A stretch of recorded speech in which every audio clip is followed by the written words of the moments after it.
অনেক এমনও ডাক্তার আছে অযথা ওষুধ দিয়ে রোগীদের হয়রানি করে, ব্যবসায়ী হয়ে যায়। তাহলে এই দেশের সাধারণ মানুষ কই যাইব? আসসালামু আলাইকুম, আপনারা কেমন আছেন? আমি আমাদের দেশের স্বাস্থ্য ব্যবস্থা ও চিকিৎসা ব্যবস্থা নিয়ে কিছু কথা বলতে চাই। এই আমাদের দেশে যারা ডাক্তার আছে এরা রীতিমতো ব্যবসা করা শুরু করছে রুগীদের নিয়ে। একজন রুগী যদি সামান্য জ্বর নিয়ে ডাক্তারের কাছে যায়, ডাক্তার 4 থেকে 5টা পরীক্ষা দেয়, প্রেসার পরীক্ষা, চামড়া পরীক্ষা, রক্ত পরীক্ষা, কিন্তু এই পরীক্ষাগুলা থেকে কোনো ওষুধ দেয় না। পরবর্তীতে প্রথম যে প্রেসক্রিপশন লেখে ওই অনুযায়ী তাদেরকে ওষুধ দেয়। মাথার গাম ফালাইয়া রুজি করে আর ওই টাকা দিয়ে চিকিৎসা করতে যায়। এখন ডাক্তাররা ব্যবসায়ী হয়ে যায়, তাহলে এই দেশের সাধারণ মানুষ কই যাইব? এখন বর্তমানে যেহেতু বাংলাদেশে অনেক জিনিস পরিবর্তন হইতেছে, আমি চাই বিশেষ করে এই চিকিৎসা ক্ষেত্রেও বিরাট বড় একটা পরিবর্তন আনা দরকার। পরীক্ষা করার পর পরীক্ষা অনুযায়ী যদি কোনো ওষুধ না দেয়, তাহলে আমি মনে করি এই পরীক্ষার টাকা যেন রুগীদের কাছ থেকে না নেওয়া হয়। হসপিটালগুলা পরিষ্কার পরিচ্ছন্ন যেন থাকে। ডাক্তারগুলাকে আইনের আওতায় এনে তাদেরকে পর্যবেক্ষণ করা উচিত।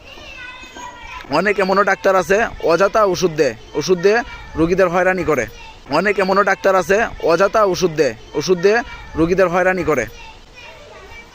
আরে ভাই, দেশের মানুষ যদি 2 বেলা 2 মুঠো খাইয়ে বাঁচতে পারে, তাহলে দেশ উন্নত হইব। তোমরা ডাক্তারগুলো আগে ব্যবসা লাগাই দেও। হসপিটাল তো ব্যবসা করার জায়গা না। এখানে প্রতিটা মানুষের একটা অধিকার আছে চিকিৎসার। এই চিকিৎসা করতে গিয়ে মানুষ বিভিন্ন ধরনের হয়রানি হয়। এমনও হসপিটাল আছে একজন রুগী সারাদিন বসে থাকে শুধু একটা পরীক্ষা করার লাগে। আর এর মধ্যে যেখানে 300 টাকা ভিজিট নিলে চলে, ওইখানে কোনো ডাক্তার 1000 টাকা পর্যন্ত ভিজিট নেয়। তারা কি গুড়ার ডিম দেখে? তারা তো গুড়ার ডিম দেখে না। তারা 8-10টা ডাক্তারের মতনই সাধারণ একজন রুগীকে দেখার পরে 4-5টা পরীক্ষা চালাইব, আর টাকা বোঝা যায় গাছও থাকে আর মানুষে জারাতে পারে। দেশের এই বেহাল অবস্থার মধ্যেও ডাক্তারগুলা একটু ভালো হইতেছে না।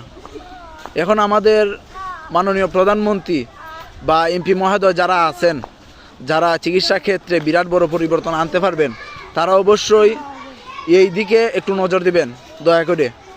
আমরা উন্নত বিশ্ব চাই, উন্নত দেশ চাই। আর দেশ উন্নত করতে চাইলে প্রতিটা নাগরিকের সুচিকিৎসা নিশ্চিত করতে হইব। তো ধন্যবাদ। আমার কথাগুলো যদি আপনাদের জীবনের সঙ্গে একটু হলেও মিলে যায়, অবশ্যই ভিডিওটা শেয়ার দিবেন, লাইক করবেন, আর আপনার পার্সোনাল জীবনে ঘটে যাওয়া ডাক্তারদের হয়রানি হওয়ার বিষয়ে তুলে ধরবেন।